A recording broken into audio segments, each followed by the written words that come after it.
نحمدہ و نصلی علی رسول الکریم اما بعد اعوذ باللہ من الشیطان الرجیم بسم اللہ الرحمن الرحیم انکم وما تعبدون من دون اللہ حسب جہنم انتم لها واردون لو کانا ہؤلاء آلہۃ ما وردوها وکل فیہا خالدون لهم فيها زفير وهم فيها لا يسمعون إن الذين سبقت لهم منا الحسنى أولئك عنها مبعدون لا يسمعون حسيسها وهم فيما اشتهت أنفسهم خالدون لا يحزنهم الفزع الأكبر وتتلقاهم الملائكة هذا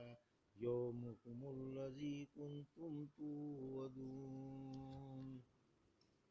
يوم نطوي السماء كطي السجل للكتب كما بدأنا أول خلق نعيده وعدا علينا إنا كنا فاعلين۔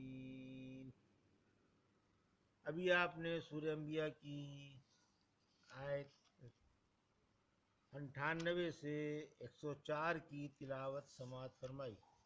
ان آیتوں کا ترجمہ اور تفسیر اس طرح ہے: انکم ما تعبدون من دون اللہ حسب جہنم انتم لہا واردون۔ آیت 98۔ لو کانا ہؤلاء آلہۃ ما وردوها وکل فیہا خالدون۔ آیت 99۔ لہم فیہا زفیر وہم فیہا لا یسمعون۔ آیت 100۔ ان الذین سبقت لہم منا الحسنى اولئک عنہا مبعدون۔ آیت 101۔ لا یسمعون حسیسہا وہم فیما اشتہت انفسهم خالدون۔ آیت 102۔ لا يحزنهم الفزع الأكبر وتتلقاهم الملائكة هذا يومكم الذي كنتم توعدون۔ آیت 103۔ ترجمہ: بلا شبہ تم اور اللہ کے سوا تمہارے معبود جہنم کا ایندھن ہیں۔ تم سب اس میں جاؤ گے۔ اگر یہ معبود ہوتے تو جہنم میں نہ جاتے، اور تم میں سے ہر ایک اس میں ہمیشہ ہمیش رہنے والا ہوگا۔ یہ وہاں چیخ رہے ہوں گے اور کچھ بھی نہ سن سکیں گے۔ واقعی جن کے لیے پہلے ہی سے ہماری جانب سے نیکی ٹھہرائی جا چکی ہے وہ سب جہنم سے دور رکھے جائیں گے اور اس کی آہٹ بھی نہ سنیں گے، اور وہ اپنی من پسند چیزوں میں ہمیشہ رہیں گے۔ انہیں بڑی گھبراہٹ بھی پریشان نہ کر سکے گی، اور فرشتے ان کی آؤ بھگت کر رہے ہوں گے۔ یہی وہ دن ہے جس کا تم سے وعدہ کیا گیا تھا۔ یہ تھا ترجمہ سورہ انبیاء کی آیت 98 سے 103 کا تفسیر۔ آیت 98۔ مشرک اور ان کے بت سب جہنم کا ایندھن ہے۔ قریشی مشرکوں سے اور بت پرستوں سے خطاب ہے کہ تم سب اور تمہارے سارے معبود دوزخ کا ایندھن ہیں۔ سورہ بقرہ کی آیت 24 میں فرمایا اس کا ایندھن آدمی اور پتھر ہیں، مورتیاں بھی پتھروں ہی کی ہوتی ہیں۔ تم سب جہنم کے درخت اور اس کی لکڑیاں ہو، یا تم اس میں پھینکے جاؤ گے۔ حسب محسوب کے معنی میں ہے۔ پھر فرمایا کہ تم سب اس میں جھونکے جاؤ گے۔ آیت 99۔ اگر یہ دیوتا اور یہ مورتیاں سچے معبود ہوتے تو جیسا کہ تمہارا خیال ہے تو پھر جہنم میں کیوں داخل ہوتے؟ عابد و معبود ہر ایک جہنم رسید ہوگا اور اس میں ہمیشہ ہمیش رہے گا۔ آیت 100۔ دوسری جگہ فرمایا سورہ ہود کی آیت 106 میں وہ دوزخ میں چیخ چیخ کر اور گھٹ گھٹ کر روئیں گے۔ پھر فرمایا اور وہاں کچھ نہ سن سکیں گے۔ ابن مسعود رضی اللہ تعالیٰ فرماتے ہیں جب جہنم میں ہمیشگی والے جہنمی رہ جائیں گے تو انہیں آگ کے صندوق میں بند کر دیا جائے گا جس میں آگ ہی کی میخیں ہوں گی، اور ان میں سے ہر شخص یہی خیال کرے گا کہ اس کے سوا کسی کو بھی عذاب نہیں ہو رہا۔ پھر آپ نے لہم فیہا زفیرون اور وہم فیہا لا یسمعون پڑھ کر سنائی۔ آیت 101 نیک بختوں کا بیان۔ حسنہ سے رحمت و سعادت مراد ہے۔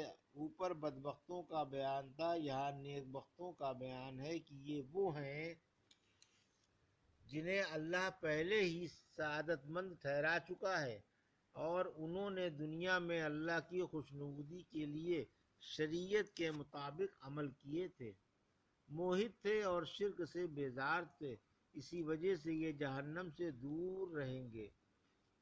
سورہ یونس کی آیت 26 میں فرمایا، جنہوں نے خلوص سے نیک عمل کیے ان کے لیے جنت ہے اور مزید صلہ بھی۔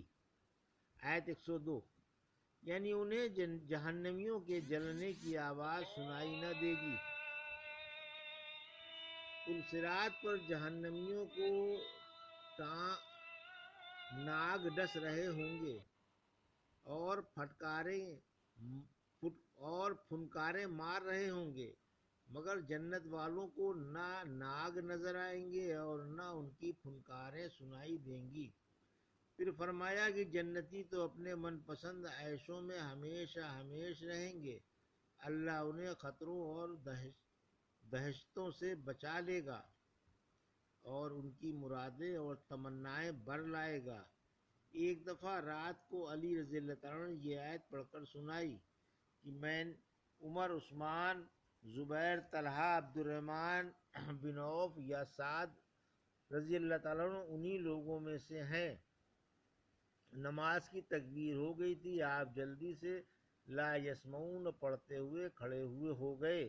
یہ بھی کہا گیا ہے یہ آیت بطور استثناء کے ہے، اوپر تھا کہ تمام معبود جہنم کا ایندھن ہے، پھر استثناء ہے، فرمایا کہ وہ معبود نہیں جن کو ان کی مرضی کے خلاف پوجا گیا، حالانکہ وہ پکے موحد اور شرک سے بیزار تھے۔ اس استثناء سے عزیر اور مسیح علیہ السلام اور دیگر موحد بزرگ نکل گئے اور فرشتے بھی۔ آیت 103 بڑی گھبراہٹ سے کیا مراد ہے؟ بڑی گھبراہٹ سے موت، نفخ صور، آگ میں ڈالے جانے کا حکم، جہنم کی آگ کا لوگوں کے چاروں طرف سے گھیر لینا، موت کا جنت و دوزخ کے درمیان ذبح کیا جانا مراد ہے۔ پھر فرمایا کہ فرشتے انہیں ہاتھوں ہاتھ لے رہے ہوں گے، جب وہ قبر سے اٹھیں گے تو فرشتے انہیں یہ بشارت دے رہے ہوں گے کہ جس دن کا تم سے وعدہ کیا گیا تھا یہ وہی دن ہے، اب تم مسرتوں کے امیدوار ہو اور اس دن کی بہاروں سے لطف اندوز ہونے والے ہو۔ حق تعالی ہمیں بھی اپنی رحمت و مغفرت کے جھولوں میں جھلائے، آمین۔ یوم نطوی السماء کطی السجل للکتب کما بدأنا اول خلق نعیدہ وعدا علینا انا کنا فاعلین۔ آیت 104 ترجمہ۔ جس دن ہم آسمان کو کتابوں کے دفتروں سے لپیٹنے کی طرح لپیٹ لیں گے اور جیسے ہم نے شروع میں پیدائش کی تھی اسی طرح ہم اسے لوٹا دیں گے، یہ ہمارے ذمہ وعدہ ہے جسے ہم کر کے ہی رہیں گے۔ یہ تھا ترجمہ آیت 104 کا۔ تفسیر یعنی قیامت کے دن یہ ضرور ہوگا جس دن ہم آسمان کو لپیٹ لیں گے، جیسے اس آیت میں فرمایا۔ سورہ زمر کی آیت 67 لوگوں نے اللہ کی قدر و منزلت کا حق ادا نہیں کیا، حالانکہ قیامت کے دن تمام زمین اس کی مٹھی میں ہوگی اور آسمان لپٹے ہوئے اس کے ہاتھ میں ہوں گے۔ اللہ ان مشرکوں کی باتوں سے پاک و برتر ہے۔ ہمارے محبوب نبی کریم صلی اللہ علیہ وسلم نے فرمایا، قیامت کے دن اللہ زمینیں مٹھی میں لے لے گا اور آسمان اس کے سیدھے ہاتھ میں ہوں گے۔ ابن عباس رضی اللہ تعالیٰ عنہ فرماتے ہیں، اللہ ساتوں آسمانوں کو میں ان کی مخلوقات کے اور ساتوں زمینوں کو میں ان کی مخلوقات کے اپنے سیدھے ہاتھ میں لے لے گا اور یہ تمام کائنات اس کے ہاتھ میں ایک رائی کے دانے کی طرح ہوں گی۔ سجل سے کتاب مراد ہے، یعنی کتابوں کے لپیٹے جانے کی طرح آسمان لپیٹ لیے جائیں گے۔ زندگی بعد الموت یقینی ہے۔ پھر فرمایا کہ جیسے ہم نے تم کو شروع میں پیدا کیا تھا اسی طرح دوبارہ پیدا کر دیں گے، اور ایسا ہو کر رہے گا۔ زندگی بعد الموت کا لامحالہ وقوع ہوگا، جس دن اللہ تمام مخلوق ایک نئی پیدائش میں پیدا فرمائے گا، پھر اس نے جیسے شروع میں پیدا کیا تھا اسی طرح دوبارہ پیدا کر دے گا۔ وہ ہر چیز پر قادر ہے، اور ایسا یقیناً ہوگا، کیونکہ یہ اللہ کا وعدہ ہے، اور اللہ کا وعدہ کبھی جھوٹا نہیں ہو سکتا، اور نہ اس میں رد و بدل ہو سکتا ہے۔ فرمایا لوگو تم اللہ کے سامنے ننگے اور غیر مختون اٹھو گے، جس طرح ہم نے تم کو شروع میں پیدا کیا تھا اسی طرح لوٹا دیں گے۔ یہ وعدہ ہمارے ذمے ہے جسے ہم کر کے ہی رہیں گے۔ تمام چیزیں ختم ہو جائیں گی اور پھر از سر نو بنائی جائیں گی۔